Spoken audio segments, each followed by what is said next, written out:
all, here with another segment of Coach's Corner. Here with me today is Coach Calvin Wainwright of Heaven Sent Outreach Ministries, and he also has two boys that are big on the scene right now in high school basketball. How are you doing today? I'm doing fantastic. How are you doing today, Crystal? I'm pretty good. Tell us a little bit about your career and what led you to do what you're doing now. You know, when it comes to youth, it really goes all the way back to youth development.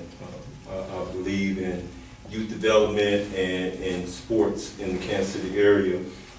Being brought up right here in Kansas City, our history and my history with youth sports goes all the way back to when I first learned the game when I was in the fourth grade. And we had a man that used to come way down to Wayne Minor and pick up some fourth grade boys from Olathe and take us all the way out in Olathe to play basketball. Our first year, we didn't win a game. Our second year, after we won, we couldn't stop winning. And that from that fifth grade group, and we talking about in '65, you know, from that group right there, we went on, most of us stayed together, and we ended up winning the state championship in 1971. And from there, went off to college and played college basketball down at Lincoln University by way of Lon Morris Junior College in Jacksonville, Texas. And that just led me off into wanting to be where I am right now. I wanted to teach, I wanted to coach high school basketball, but back then, in '75, you know, Coach Madison, Coach Bush, Coach Durham, Coach Cofield, Coach Boyd, none of those guys, they were still young. So I couldn't get a coaching job. So I taught school for 2 years, and from there, I went to social work. And from social work, started working at the Boys and Girls Club, worked at the YMCA, ran a facility down at Don Bosco for 14 years, and, you know, that's where I'm at now. You know, Minute Circle. I'm just working with inner city youth and dealing with kids that, you know, other people really don't want. You know, when you deal with youth, a lot of coaches today, they want that A1 Division I player right now. Give me a kid that don't have any skills. Give me a kid that weighs 400 pounds. If you want to play basketball, that's the kid that I'm looking for. I'm looking for the kid that, you know, don't have the sponsorship, don't have the father in the house, don't have the family support system in place. And so, you know, I'm just dealing like that, and I'm having fun. Okay. And how important do you think it is for the youth to have that outlet that you're giving them, to have them, to get them to play sports? You know, right now it's a generation of pinstripes or a suit. And a lot of our kids are in pinstripes because they go into the penitentiary. There has to be an outlet for our young people right now, and sports has always been the hook. When you hook a kid, you know, boy or girl, into the game of basketball, football, whatever, you have an opportunity to include some life skills, some mentorships, and then being around positive people. And that's my involvement. You know, I want the young people that I deal with. You know, 1 year I had a team of Bloods, I had a team of Crips, I had a team of Vietnamese, I had a team of Hispanics, I had a team of Haitians. All of them had their own colors, right? And so if you wore red, I gave you a blue uniform. So you know they were really messed up. But that right there caused them to, some of those guys graduated from high school, graduated from college, in the military, or being successful. They are, a couple of them are playing professional basketball. One in particular, Pierre Declue. He's over in Morocco, in Africa, right now. He was one of them kids that were out there that didn't nobody else want.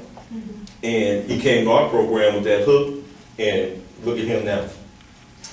All right, and so do you think that unified them in a such where they could play as one and be a team and things like that? You know, when it comes to team sports, our kids today, they're looking for a place of belonging. And so when you add them to a team, that gives them that sense of belonging. We have a lot of kids right now, they're searching for that belonging. What do they find? They find Click Clack, 5/8 Deuce, Trayside, 43rd, 12th Street. They find any kind of negative things. But if you connect them to a team or a group of young people that have a common mission, common goal, then that's where the success comes from. And so the hook for me has always been, I love sports, period. Mm-hmm. But basketball has been the thing that got me to where I am right now. All right, and we talk a lot here at Cascade Sports about bridging the gap between sports and education. Y'all stole our hook, because we had a Bridging the Gap Health Summit out of Ruskin High School. So come on with it, Cascade. Bridging the gap between sports and education. Would you say that what you do does that? Do you try to bridge the gap between sports and education? Do you promote education? Yeah, we promote within our sports organization. We have 4 core. And the spirituality is the first. You know, I want the young people, we're a Christian-based sports program, and so we look at the spiritual part of our young people. Even our coaches, we have coaches that want to coach a team, and the first thing I ask them, are they saved? And one young man said, saved from what? So he couldn't be a part of our coaching staff. And then the second core is academics. You know, we have to have the academics to go anywhere in life, you know, especially right now. And then we deal with the emotional, because we have a lot of young people that are angry. We have people that are angry right now, and then we deal with the physical. So if you put all those 4 together, then you have a well-rounded program, you have a well-rounded team, you have a well-rounded individual. And then it's a family. You know, when we get in our huddles, we say 1, 2, 3 team, then we say 4, 5, 6 family. And so, yes, we're a team, but overall, we're looking at the family, because when you look behind us or in front of us or around us, you see mama, you see grandma, you see auntie, uncle, cousins, brothers running around crazy, and it's just fun. Okay, and tell us a little bit about the ministry that you are developing. Is it just for basketball, or is it all sports? Let me tell you, the ministry, you know, we're gonna have church up in here in a second, but right now we're having orchestrating a faith-based sports league, and it's sponsored by the Concerned Clergy Coalition of Kansas City. And not only are we looking at basketball, we're looking at mentorship, life skills, volleyball, golf, swimming, tennis, track. I said swimming? Mm-hmm. Yeah, and cycling and martial arts. I have them all right there. And you know, so we want to introduce sports. Sports is the hook. You know, I love basketball. You might love volleyball. And so each one of the sports that I named, we look for 2 directors. 2 directors, then they come up with their committee and to make that thing last. We're having issues, money issues. To run the whole league, we're looking at $200,000+. And so, you know, we want to make sure that everything is in order. We're going to kick off this year with biddy basketball, youth basketball, young adult.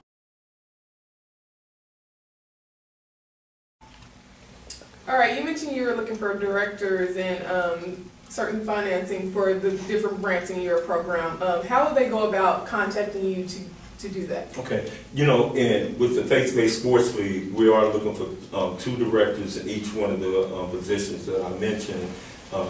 That way, when somebody's working and can't be there, somebody else will step up.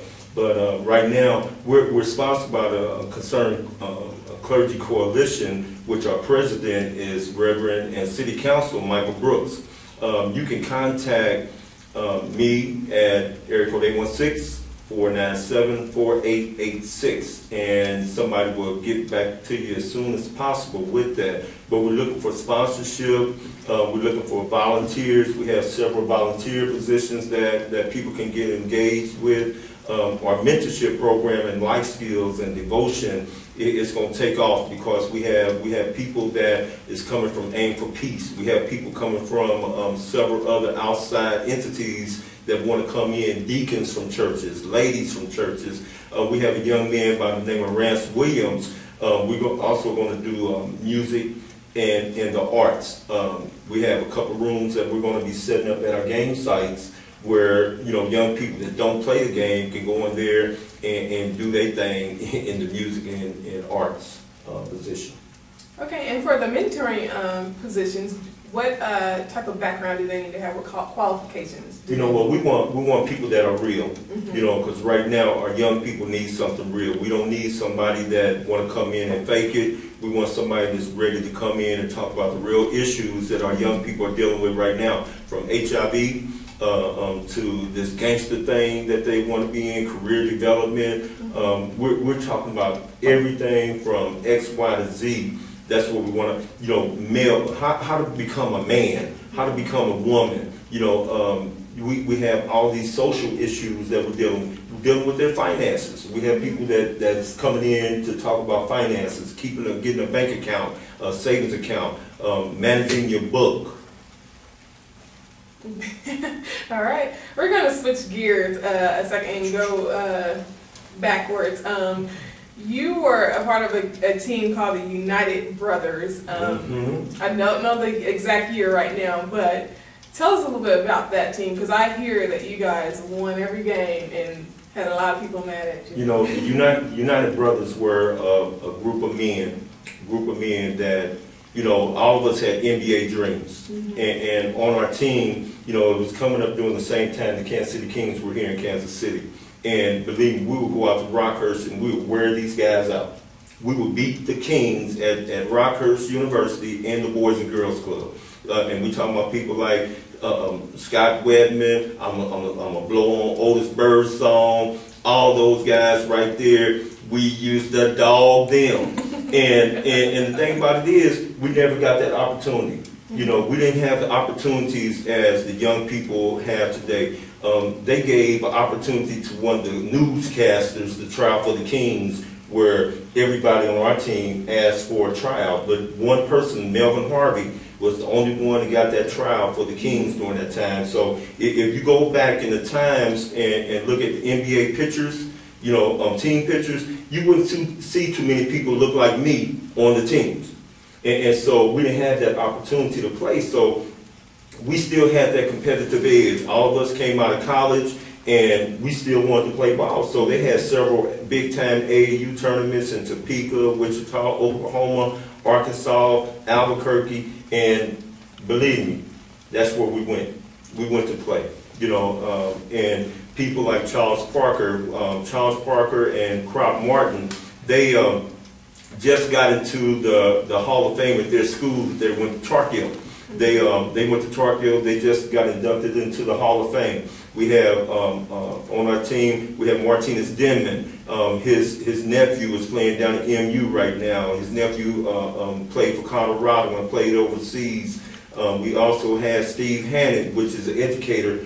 He retired from the Kansas City School District. We had Marcus Harvey, which is now a major on the police force. So you had all these guys. We had a boy that would jump out of his gym named Turney Armstrong, the brother of Warren Jabali, which the field house is named after. We had a great team. And you know, the thing about it is we sponsored ourselves, where your boss from the candy house, yeah, see, he sponsored their team. But we put our money in, or, you know, some of us, we didn't have no money at that time because we wasn't working. The only thing we was doing was playing ball. And we had some good people that would sponsor us. And all these guys would come with brand new uniforms, and we go to a national tournament.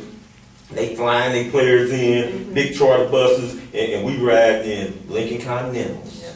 You know, we're having fun going to Topeka and kicking butt up there. And wherever we went, that's where we played. And yes, we did lose some games. I remember one game we played against the Armed Forces All-Stars. And our biggest man was 6'8", Floyd Matthews. And the Armed Forces All-Star came in with about 8 guys his size and bigger. And they wore us out in the national tournament. But that was something that we'll always remember. But that team, we still get together every year for our reunion. And just good guys. A lot of good men, a lot of good men. A lot of good times during that time period. You know, you think about basketball. When the Kings were here in Kansas City, the field house, you know, was rocking. You know, basketball in Kansas City was rocking. You know, the place to be was at the Boys and Girls Club up on 43rd in Cleveland. And if you couldn't play, you couldn't get in. You had to sit up there in the bleachers until after 3 o'clock or something like that, because you couldn't get out there on the floor. We had an A court and B court down at Blue Valley Recreation Center. If you couldn't play on that A court, go down there with the fat boys on the B court, you know, and play down there. But when you talk about the field house, high school sports back then, the Interscholastic League was the league of all leagues. You know, the other guys from the suburbs, they wouldn't play Manual High School, they wouldn't play Central, they wouldn't play Lincoln, they wouldn't play Southeast, they wouldn't play Southwest. They might play Southwest, but Southwest was all white school. But they you know, that's the way it was. They wouldn't play East High School, you know, because they knew what was coming. It wasn't the drama, right, but the drama on the court is what they didn't want. And you know, just talking about our league, you know, out there at the field house, they have some bleachers up under the goal. Right now, they don't even pull them out because they're not packed the way it was back then. Back then, you know, even in that era when it was before Anthony started playing, because Anthony had his days out there too, Anthony Peter, who I'm talking about. But, you know, there were some other guys. Central had a team that whooped up everybody, Derek Hood and them. You know, they played down Municipal Auditorium, and, you know, Municipal Auditorium, they probably had more people at a high school game than UMKC had down at UMKC. You know, so, you know, basketball back then was really something because our kids, they wanted to be somebody. But you look at, if you have an NBA team in that city, basketball is huge. We just had, well, Michael Watson, he's the athletic director up at the Boys and Girls Club. This past weekend, he had a Nike, sorry, Reebok, he had a Nike basketball camp up there. And the boys club was packed with young boys in there playing that game of basketball. He had some good coaches that was around, you know, some good young coaches, Nate Johnson, Donald Johnson, I mean, some good basketball-minded young men that were up there teaching these young boys the game. Okay, and if you could pinpoint one or two things that is the difference between basketball back then and then the game now, what would you say it is? The biggest thing that I'm gonna put on is the coach. Okay. The coach. You know, right now, and believe me, I'm not gonna try to bash any coaches individually because it's well, we don't even have a coaches association in the inner city. You know, we have the Greater Kansas City coaches, but the coaches in the city are not a part of that. Okay. All right. And speaking of associations, Cascade Sports has been trying to get together a City of Fountains Coaches Association for the past 2 years now, and we haven't had much success on that. Why do you think that is? You know, when you talk about coaches right here in the city, egos, pride, unity amongst the city has a whole lot to do with it. Everybody thinks that they're on top. You know, last year I did a thing on what makes a good coach. Who's a good coach? You know, and everybody can't come up with an answer for that question. You know, if they had a meeting of the minds in Johnson County, every school in Johnson County will be there. Here in Kansas City, you can have everything laid out. We had a coaches clinic up at University Academy last year. Laid out, everybody got the information, and it was 5 coaches there. 2 from Rockhurst, 1 from Pembroke, and 2 of my coaches from our church. You know, and we had excellent coaches, Coach O'Connor, Coach Jeffers, Coach Turner. And that's it. No comment. You can't even continue on that. All right. I'll let you. Ha! Yeah, you get mad over that. Yeah, it's frustrating. It's frustrating. It is. You know, we have everything in line, and our brothers can't come together. I asked coaches, if you was playing Pembroke next week, this other coach played Pembroke this week, can you get the film?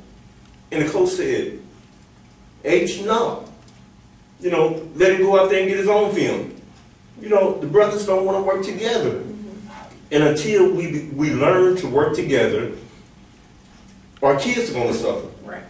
Because the resources that they have over there, they need them over here. The resources that they have over there, they need over here. So why come we can't do it together? Right.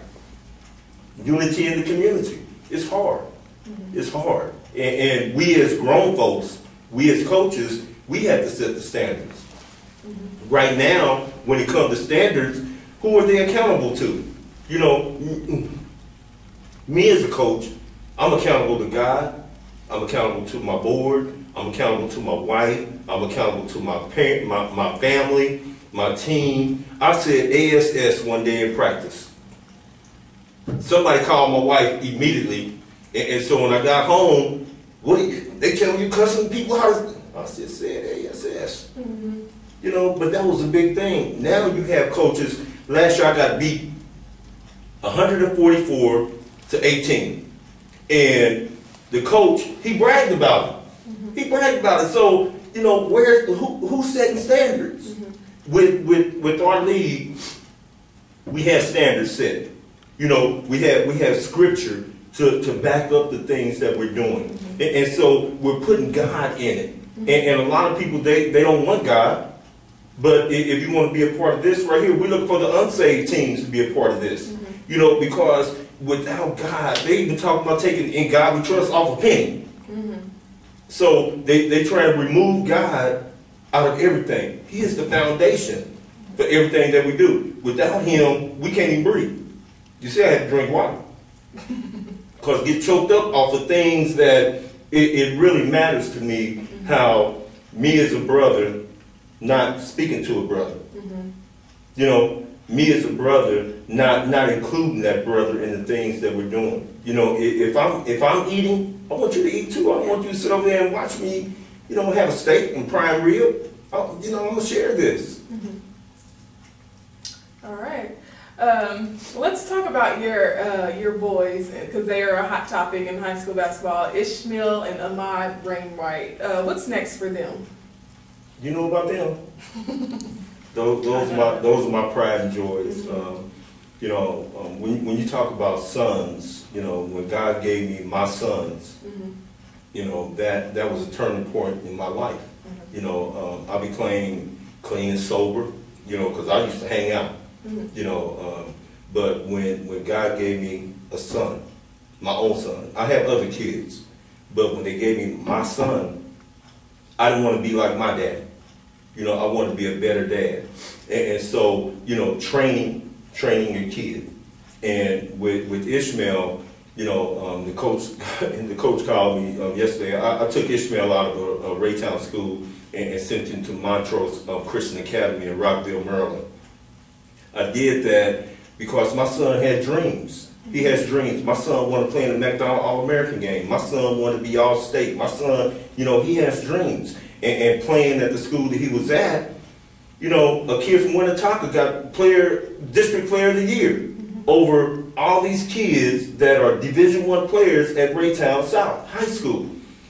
My son has dreams, and the Kansas City Star don't even give the kids that are doing it, they don't give them their props. You know, Raytown don't have a paper to promote basketball or sports or black kids. So right now, the coach from Montrose called me and said he had a conversation with Ishmael a couple of days ago and said, Ishmael, you're one of the nicest kids I ever met, but you got to stop tearing down my goals. And so the coach called me 2 days later and said, hey, Coach Calvin, I talked to Ishmael. I said, Coach, don't send him back home. He said, nah, I had to tell him, man, stop tearing down our goals because the goal was still shaking 2 days later. You know, so, you know, he's fine. My youngest son, Ahmad, he's transferred up to Bishop Hogan. And even through that process right there, you know, I had to go down to Columbia to defend why he's up at Bishop Hogan. You know, it's a thing where Raytown South, they had to fill out something. And whoever filled it out said that we moved him to Bishop Hogan for basketball reasons, which is a lie. He's there because of the academics and then safety. You know, the district that his mom lives in is in Central's district, I believe. I don't even care. If I could have got him in Rockhurst High School, I would have done that. And then they probably would have wrote something else. But I didn't want him to go to Central High School because of the issues that they have in a non-accredited school. just the system, period. He's at Bishop Hogan where he can get academically inclined for the next level. Right. And they have a good basketball team. They won state last year. Yeah. You know, I mean, yeah, that's good. But that wasn't the main priority. Mm-hmm. That wasn't it. All right. My sons have dreams. And I'm not living on their dreams. Their dreams are for them. Mm-hmm. You're just here to help them along the way. I'm going to support them. Right. I'm going to support them in everything that they do. And I'm not living my fantasy off of my sons. I had my time. Mm-hmm. You know, there's other kids within our program, Roger Newbill, you know, Maurice Mason, you know, Lil Anthony, Riddle. All these kids right here, Benny Parker, you know, the big kid out here at Lee Summit North. Mm-hmm. You know, there's kids here in Kansas City, and believe me, let me tell you, I want them all to go to UMKC. You know, because I want UMKC to be like DePaul was when Mark McGuire was playing. If all our kids stay home, man, I don't have to fly everywhere to go see them play. I don't have to drive miles and miles and hours to see them. And if UMKC don't take advantage of the opportunity that they have, I had an opportunity to talk to Coach Brown a couple years ago. And, you know, these are things, this is me. Why come you don't promote or recruit the black athletes right here in Kansas City? And when I asked him that question, sitting over here in the corner was Roderick Pearson, Dominique Morrison, and Corian from out there at Russell. All three of them young men go to Oral Roberts. Mm-hmm. And UMKC plays them. So starting now for Oral Roberts, 3 guys from Kansas City. That's not cool with me. Yeah. Keep the boys home. All right, yeah, we did an interview with Martin Unger of UMKC a couple of months ago, and he mentioned that Oral Roberts recruits heavily in Kansas City. So I'm not really sure why the kids here don't stay home and go to UMKC, but I think it will be a good thing. Yeah, you know, when you look at, you know, right here in our city, mm-hmm. you know, and I'll put it out there, I just want to keep it real that our black athletes are being overlooked mm-hmm. in so many different areas, you know, and then, you know, we talk about some of these kids are academically inclined too. I mean, a lot of these kids, they're doing well on the ACT, you know, but then we look at our young athletes right here in the city. If they concentrate a little bit more on their academics, if they do the things and be aware of the clearinghouse situations, and if they're aware of the academic standards, they can be, and they can go to some of these schools locally. Mm-hmm. It's something how somebody else, you know, your trash, somebody else might want it. You know, and that's why I look at our kids right up here in the city. When, you know, you take Creighton University, you take USC, they recruited some of our kids real hard. And we're talking about Quentin Day, he went out to USC. Damo, he went somewhere. Tim Blackwell went somewhere. But all these guys came back home. You talk about even up there at Penn Valley, you know, all these kids that could be recruited somewhere, they here. Because Penn Valley is getting them ready. Penn Valley sent out kids, man, to Nebraska, Colorado, MU. Clay Johnson, he came out of Penn Valley, went to MU, ended up playing for the Lakers. Nate Johnson, you know, all these kids they stayed home to get where they need to go to the next level. Mm-hmm. And only thing they want is a chance. If UMKC was to pop up at a game, you know, that will blow some of these kids away. I thank God for Coach Moore, because Coach Moore is out there talking to our young men, and well, I know he has talked to them as far as recruiting them. I don't know where we are, but UMKC is in Ishmael's top 10 because I want him. I would love for my son to come back home. Mm-hmm. I would love for him to come back home. He had committed to MU, but he decommitted to MU, and that just opened up a whole new ball game for that young man. And when we look at his top 10, with UMKC being in that top 10, that speaks volume of what Coach Moore is doing. You know, a young man that knows what it takes to win. And for the league that UMKC is playing in, they have an automatic berth to the big dance. And so if you keep all these kids home, and all these kids are good. They can play. They can play. We got size, we got quickness, we got shooters, we got ball handlers. You keep them here, we can compete against anybody. Because that team that Coach Vic had this summer, all them kids right here in Kansas City, they won 3 major tournaments, national tournaments, this past summer. Keep them home. Keep them home. All right. Tell us the contact number you have for your ministry. Okay. Our faith-based sports leagues. We're meeting tonight. For one, we meet every other Monday at Heaven Sent Outreach Ministries, 11539 Hickman Mills Drive. You can contact us at 816-497-4886. All right, is there anything else? In Jesus' name. Amen. That'll do. Until next time, remember, the victory we call success goes to the best prepared.